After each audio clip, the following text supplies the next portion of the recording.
मुंबईवर मराठी माणसाचं स्वामित्व मिंध्या खासदारांना मान्य नाही। मराठी द्वेष्टा खासदाराची हकलपट्टी करायला हवी।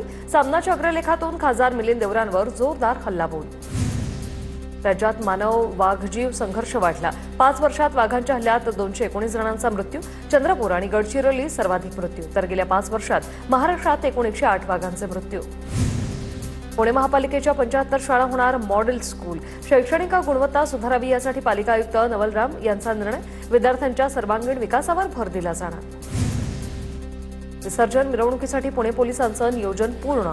ट्रॅफिकचं पार्किंगसाठी पुणे पोलिसांकडून तयारी। पुणे शहरातील मुख्य 17 रस्ते वाहतुकीसाठी बंद, तर 10 मुख्य रस्त्यांवरून वाहतूक वळवण्यात येणार। पुण्यातील प्रारूप प्रभाग रचनेवर 5496 हरकती आणि सूचना निवडणूक शाखेकडे सादर।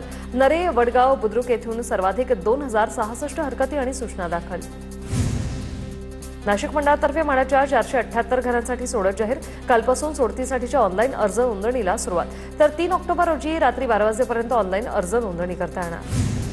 पुण्याच्या मावळमधील दारुबरे गावात भात सोयाबीन पिकांवर किडींचा प्रादुर्भाव। कीड रोगांच्या बंदोबस्तासाठी कृषी विभागामार्फत क्रॉपसॅप योजनेअंतर्गत कामगंध सापळे लावण्याचं काम सुरू। यामुळे कीड रोग ओळखून त्यावर त्वरित उपाय करता येणार। वर्ध्याच्या सेलू तालुक्यातील केळझर येथे शेतकऱ्यांनी सोयाबीन पिकात सोडली जनावरं। चारकोल रॉटसह विविध रोगांच्या प्रादुर्भावाचा सोयाबीनला फटका।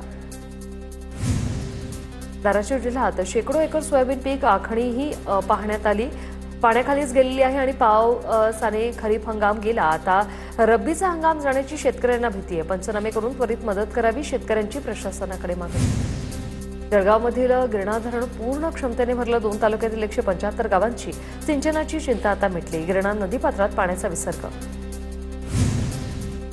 चंद्रपुरात ओबीसी नेत्यांकडून मराठा आरक्षणासाठी हैदराबाद गॅझेटच्या जीआरची होळी। सरकारनं जीआर तातडीने मागे घ्या, आंदोलकांची मागणी। नागपूर शहरात जड वाहनांना सकाळी 9 ते रात्री 10 नो एंट्री। अपघात वाहतूक कोंडी कमी करण्यासाठी नागपूर पोलिसांचा निर्णय। आदेशाचे उल्लंघन करणाऱ्यांवर किमान 10,000चा दंड आकारण्यात येणार। नदीवर पूल नसल्यानं रुग्णाला झोळीतून नेण्याची वेळ। नंदुरबारच्या अक्कलकुवामधील वेहगी वारी पाण्यातील घटना। सर्पदंश झालेल्या महिलेला पुलाअभावी पाण्याच्या प्रवाहातून 7 किलोमीटर नेलं। सविता वळवी असं सर्पदंश झालेल्या या महिलेचं नाव। धुळ्याच्या पांझरा नदीच्या पाणलोट क्षेत्रात जोरदार पाऊस। अक्कलपाडा धरणातील अतिरिक्त पाणी पांझरा नदीत सोडण्यात आलं आणि यामुळे सोनवत धरण भरण्यास मदत होणार आहे। जळगाव तालुक्यातील कुवारखेडा, नंदगाव, पिनांद्रा, बुद्रुक गावात बिबट्याचा धुमाकूळ। बिबट्याच्या हल्ल्यामध्ये 1 महिला, 3 जणांवर ठार, तर 3 जण ठार झालेले आहेत। 3 जनावर ठार झाले। बिबट्याला जेरबंद करण्याची मागणी।